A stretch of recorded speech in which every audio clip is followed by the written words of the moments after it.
Audio.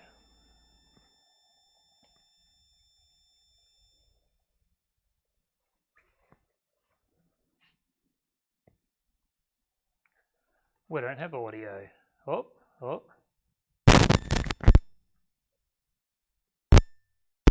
Do we have audio now? Yes, we do. Okay, well, that was interesting. Do we still have audio? Hands waving audio test. Okay, we've got audio. Sorta. Why? Okay, we'll see if we continue to have audio. Cool. All right. Well, that was a good start.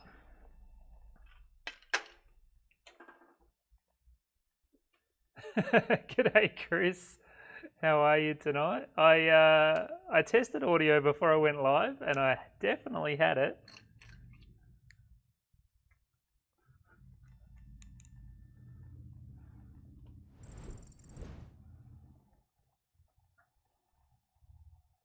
So 2% serrated tungsten, 2.4 mil.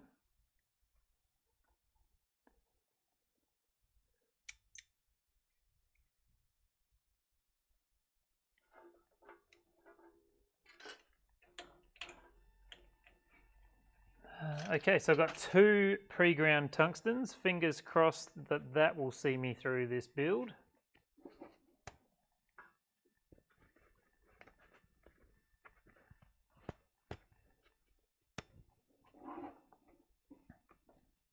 And let's get started. All right, so autofocus is working on this. We definitely need to just turn that ISO down a little bit. I've changed the light on this setup. Is autofocus working?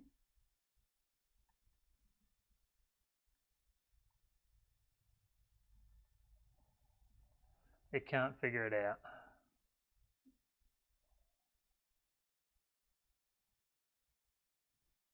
Oh no, that's no good. Showing symptoms or just a positive test at the moment? All right, why don't we have focus here? Let's just go over there. I think it's too bright.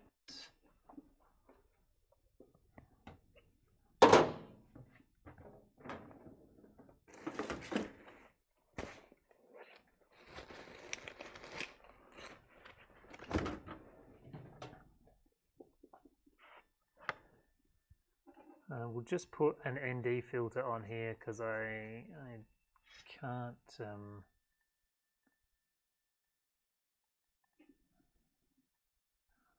do much about that, and then we will be able to go in here and just turn that back up, and all right, that should let us at least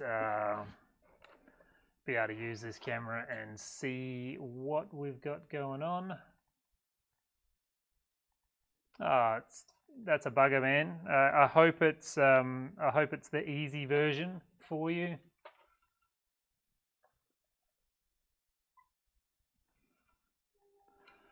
All right, cool. Let's get started. I think sleeping's the best way to get through it. If it is the easy one, at least.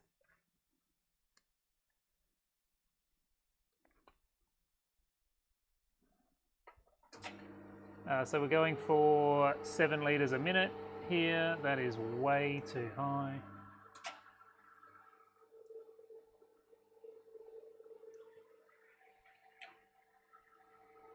And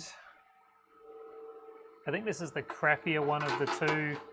So we'll weld this one, which is just Got a couple of spots here that have fairly average fit up. So we'll start with this one, and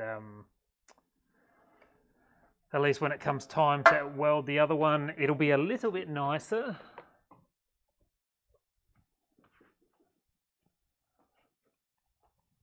I just need my brass block. I think I'll jump straight in and just bowl that tungsten up.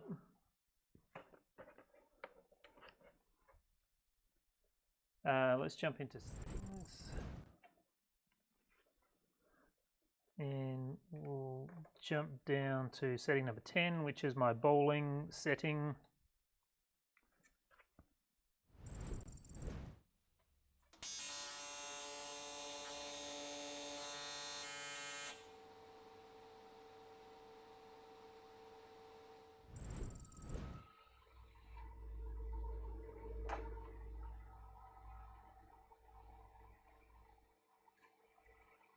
Just want a little bit more stick out after it's bowled.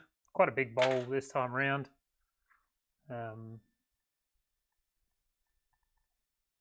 Where's the focus window here? But these 2% seriated tungstens just bowl really quickly, really nicely. I really like them. We'll jump over here and we'll cruise up to profile number 1, which is our straight current profile.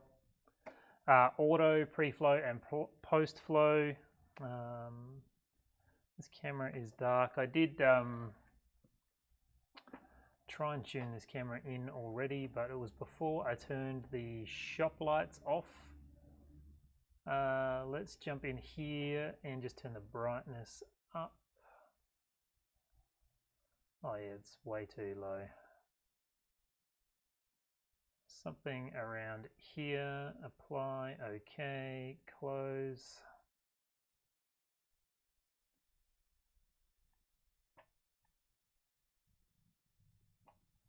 Okay, camera placement is not great, but it is what it is tonight. I'm going to pull that cabinet over if I try and yank it from here. What else we got going on? We are still running the Optima setting, 95 Hertz and -35 on the AC balance. That has been working pretty well. So what I want to do first up is come here and just try and tack up what I can, and also this really fine point on this panel here. I really just want to fusion weld that together just to make sure it doesn't disappear on us as we roll around.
That gap along the bottom here is just way too large.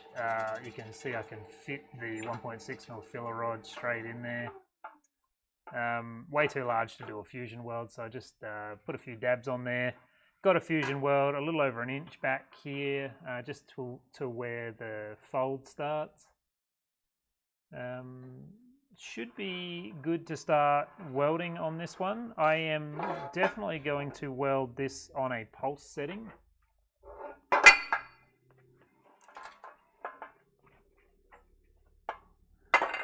I'll just prop him up on a little bit of an angle here to get a bit better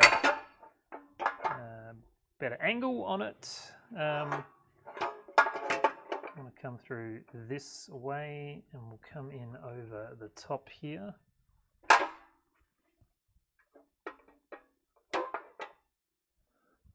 That should be okay.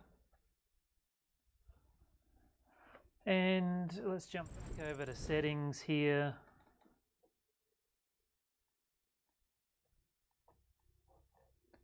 And we'll go to settings profile number 3, which is my pulse setting, where auto, pre-flow and post-flow. I'm 45% on time and 0.33 on the pulse. I actually think I should use a 2.4 filler rod, but I am going to just feed like crazy with a 1.6.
Definitely should have switched out to that 2.4 mil. You can see that it's not awesome where that really big gap was, but of course where the gap closed up, it's not too bad, especially this last little section. But that was a whole filler rod for that short little weld.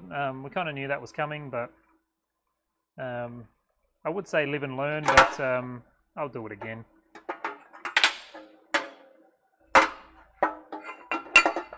So while we're on this pulse setting, I just want to do this filter basket.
All right, went around there beautifully. I'm really happy with that weld. That was really nice, just cruising around there. I like this one because there's really no sensitive spots. The two closed sections are folds, so there's nothing to really contend with as far as difficulty.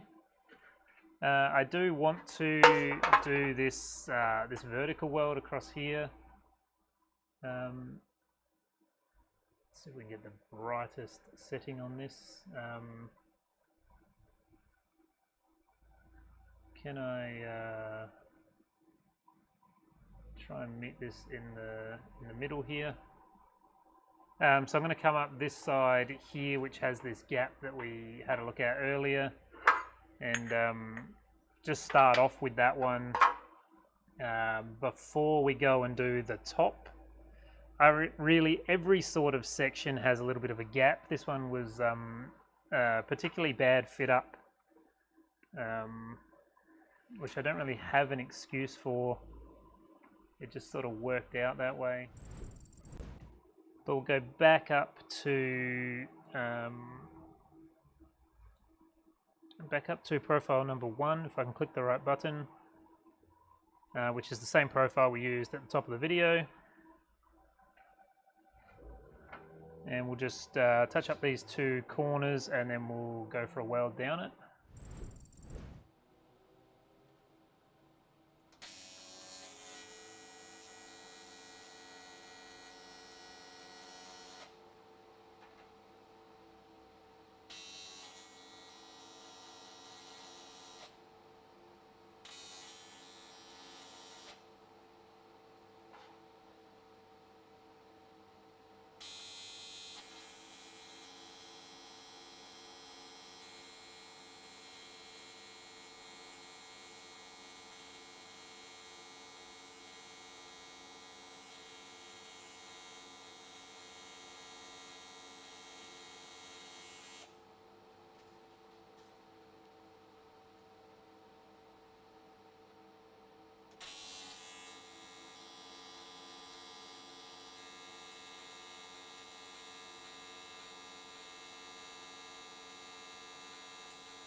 All right, not too bad going down there. I did have just a missed dip with the filler there.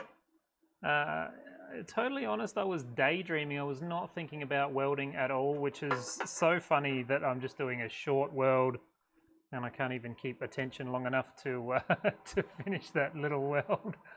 I'm actually thinking about what I might have for dinner tonight.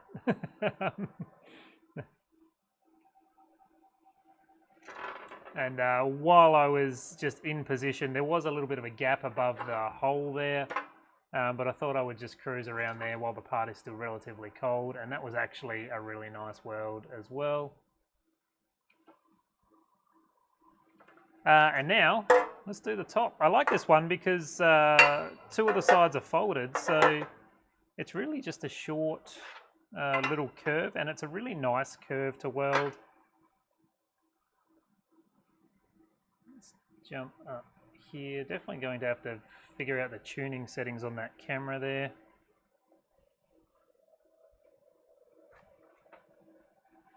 Pop the chill block on there. We'll just get him in a bit of a better location, and I'm going to go from the back corner all the way around to the front, so there's no start stops on here at all.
Absolutely beautiful along there.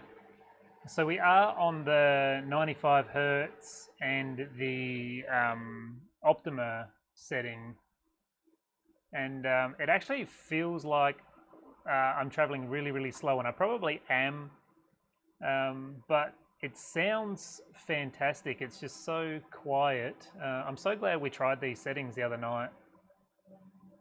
But that turned out really, really good. Very happy with that. Just going to keep powering through on this one. There's no real reason to slow down or stop on it. Do have a tack that hasn't taken over here. Actually, it's a tack that's popped here. Let's see if we can push. Yeah, we will be able to push that down. So we'll just re-tack this section.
I definitely didn't give myself enough filler on that one. I think I had just planned to fix that tack and then totally forgot to grab another piece of filler. So I had a little bit of an issue where I had to stop start in here.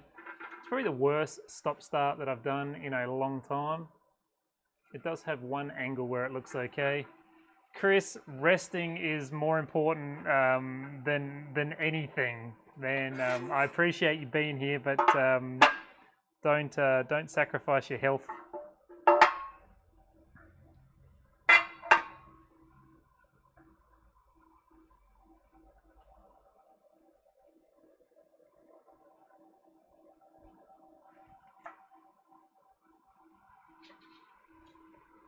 All right, so let's travel down here. We do have a really big gap down here, which is something in the drawing that I need to rectify, which I keep meaning to and forget. But we'll travel along the bottom here.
Good morning, Daniel. Welcome to the stream.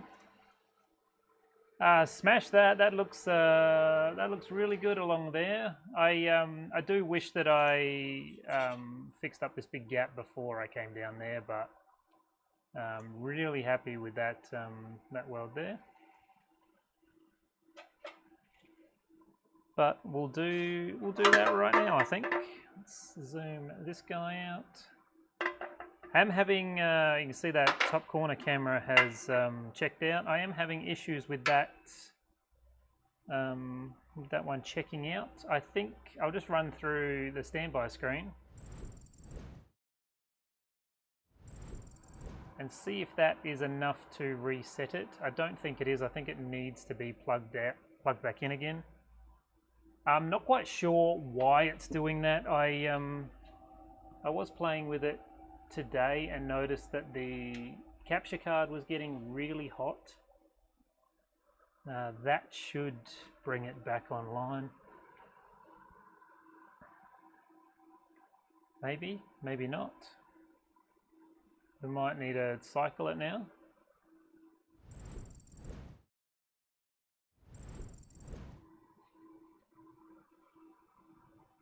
Yep. Okay. Yeah, I'm not sure. I think I've rerouted the cable for that camera, and I think that's the issue. But I'll do some investigation and we'll figure it out. But for right now, it's not really affecting anything. It's just the camera I talk to. I got this big old gap here, so probably about 2 mil. I won't make the mistake that I made earlier, and I will definitely switch to a 2.4 mil filler for this one, just to fill that gap at least.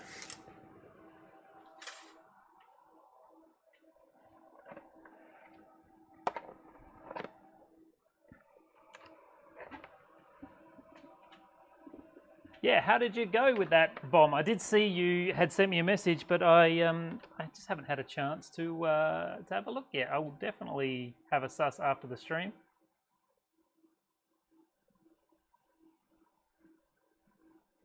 All right, so 2.4. We're going to fill this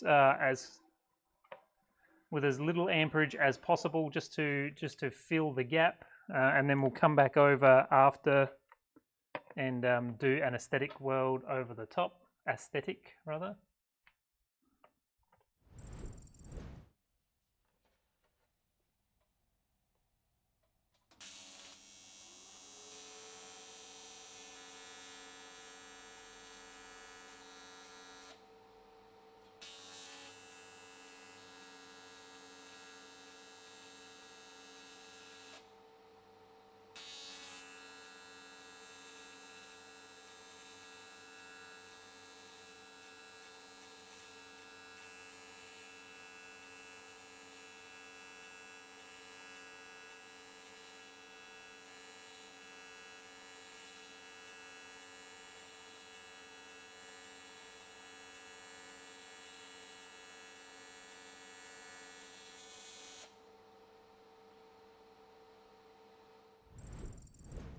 I need to put a note on the platen for the CNC machine to modify that drawing so I don't have to do that again. It's having an issue with my USB cable on my helmet as well.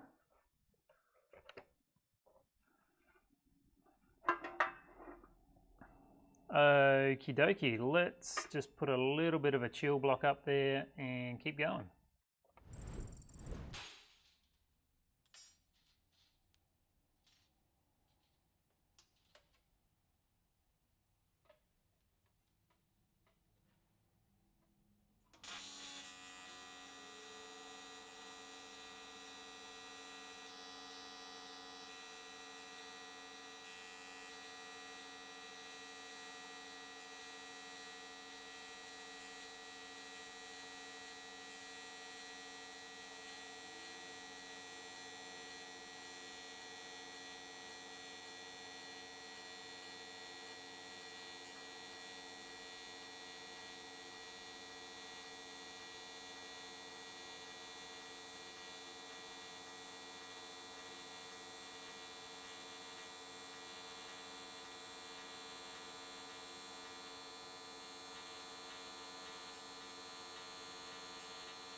looks absolutely fantastic along the bottom there. Really happy with that. I did just buzz over this one as well, just to clean it up. It's a little bit hot, having welded it twice, but it,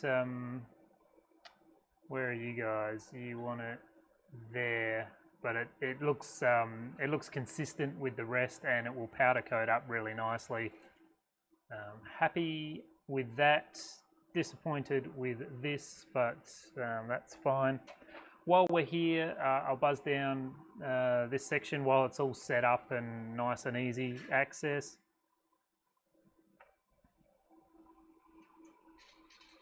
Keep trying to grab that 2.4 mil filler. I've put it to the side, but I keep trying to grab it every time.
Happy with that one too. Traveling along really nicely tonight. Really happy with the settings and how everything feels. That was great. Considering we're not really doing too much to pull any heat out.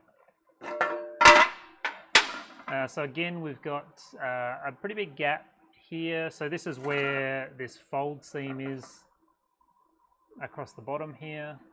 It's hard to get a good view of it. Fold seam here, and where the peak of the fold is, there's a little bit of a gap there. All I'm going to do on this one is just smack it down with our brass block and just close it up. That's all I need to do, I think, on that one.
remember last time I did these cans, I did something in this little back step area, and I remember saying that was a really good way of doing it, and I cannot remember what I did, and I wonder if I'm doing it now. I'll have to go back and scrub through that previous video if I've marked it well. Hopefully this is it, standing it up. I don't think I used to stand it up to weld.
Yeah, that was pretty comfortable. I don't know if that was the thing that I was talking about, but it didn't not work, so happy with that. This turned out pretty good, I think.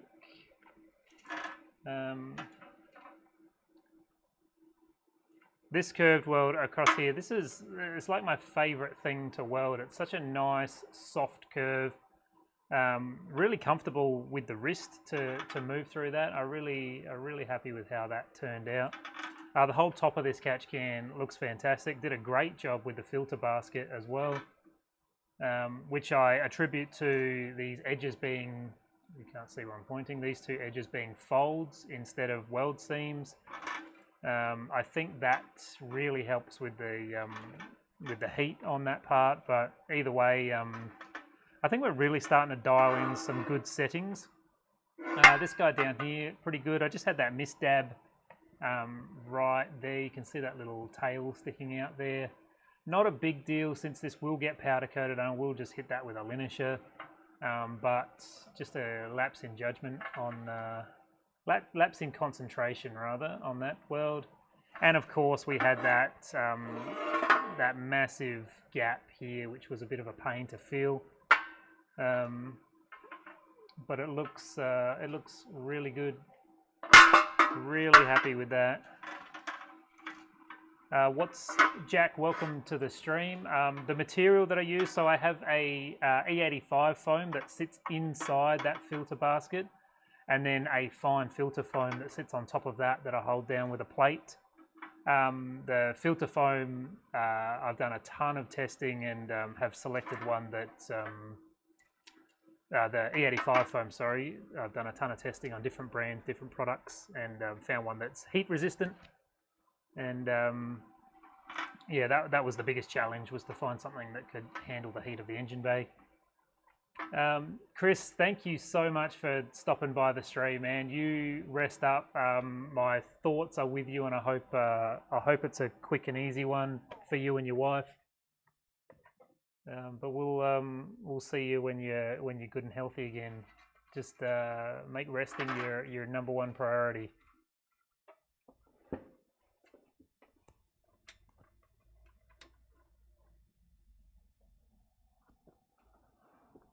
Just trying to reset that camera. Bear with me 1 second.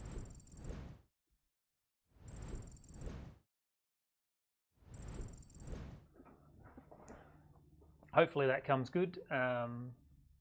Yes, excellent. Yeah, so real happy with that. Just a nice quick little stream tonight. I'm just welding the one catch can. I've actually, doesn't really matter for the thing of the stream, but it's been a super busy day. I will be back. Will I be back tomorrow night? I'll be back tomorrow night, I'm pretty sure. There is one night this week where I can't stream. I forget which night it is specifically.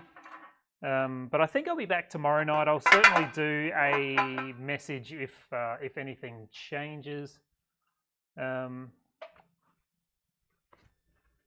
Jack, everything cut up in-house, or do I outsource cutting and stuff? I do everything in-house. So this is my own design. So I've designed the product, the inside and out. There's all the baffling as well. I have a CNC router that I cut the flat sheet folders that I fold the material on, obviously weld. The only thing that I no longer do in-house, and I used to, is the powder coating. Powder coating, the amount of products that I sell is a full-time job. So I can't, for me at least, for me to do it in-house is a full-time job. So I outsource the powder coating, but everything else, I brand my own boxes. I literally do everything else here in-house, alone, by myself. I'm very particular with how I want my products to be presented and received, and yeah, I put a shit ton of effort into making sure I'm delivering the best thing that I possibly can. But for a long time, I was getting my parts laser cut. For years, actually, I was getting my parts laser cut because I only had a small CNC router, so I was only doing prototyping and custom work on the CNC.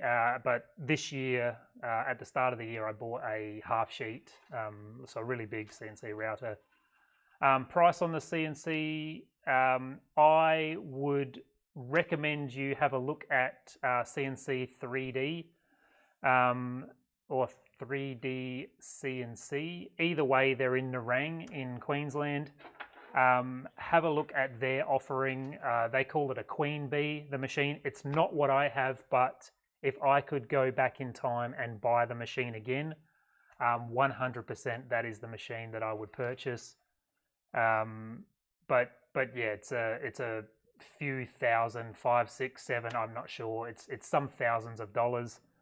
But yeah, for what I do, I cut 6 catch cans a day on my machine, and yeah, it works really well for me. The issues I was having with laser cutting, which this isn't a good example, but I was having a lot of trouble with part quality, and also the flexibility of just cutting what I need, I guess, was another reason why I decided to do it in-house, and because I could as well. Finished products are definitely something to behold. I appreciate that. I still think that I've got a long way to go, but I'm my worst critic, I'm my hardest critic, and I appreciate that, man. I really do. I try and do my best, and I'm trying to bring a little bit of the real life of the shop life, the welding life, to the world through these streams. So case in point is this bottom weld. on this product here, which would never get posted up on Instagram, but here we are showing it to the world on this stream. But yeah, I appreciate that. But yeah, I think you can see, I filmed a video on my CNC machine yesterday, but I haven't edited it yet. But you can certainly see bits and bobs of my machine on my TikTok or on Instagram. But yeah, definitely check out CNC 3D. It's a bloody good machine. But just, I guess, bear in mind that there is, you know, the cost of the programs that go with it and everything else as well. Building the bench, a 1500 by 1500 machine is a whopper of a bench to put the thing on. But yeah, with the laser cutting, I guess to hang up on it for a minute, with the laser cutting, I was getting like 10 or 20 of each product cut at one time. And to have that sort of, that capital is probably the best way to think about it, tied up in flat material. Pre-cut material as well was not a good use of capital for a business of my size. Whereas now the capital is tied up in flat sheets, and they can literally be anything I want within a single day. So anyway, that's that. Minimal material wastage, yes-ish. There's a fine line between getting minimal waste and getting repeatability or success in router cut parts. Probably different with a laser cutter. There's not that mechanical element of having a cutting blade push against the part. But what I've done is I've just made platens that bolt to my machine. So I have a R33, R32, R34, which I've designed with fixtures in specific locations. So it's a lot of storage as far as having their 1200 by 600 platens that or pallets, whatever you want to call them, that get bolted to the machine, and then the sheet gets bolted to that. But yeah, totally worth it for what I do. I mean, not many people are doing what I do at the volume that I do. The way that I do it, and this works for me, and I bloody love it. I find it so much fun. Every aspect of this process, from the design to the layout, the 2D, 3D to 2D, the cutting, the folding, the welding, I'm just a big fan of all of it. So I'm happy for the whole situation. It's good to see people making more than fully stick stainless snorkels and stainless cooler piping.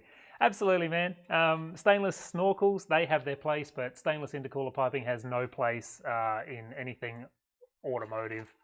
I'm always happy for a chat, dude. I work alone, so I don't talk to many people in a day, week, month. No, that's totally cool. Yeah, normally the stream would go for another 30, 40, 50 minutes. But yeah, I'm really just thinking about dinner, man. I didn't want to commit to welding a second tank.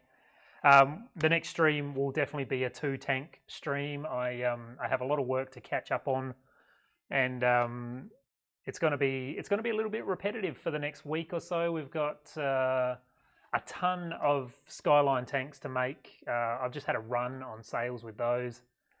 And we're just going to be making Skyline tanks all day, every day for the next 2 weeks or so. So get ready to see some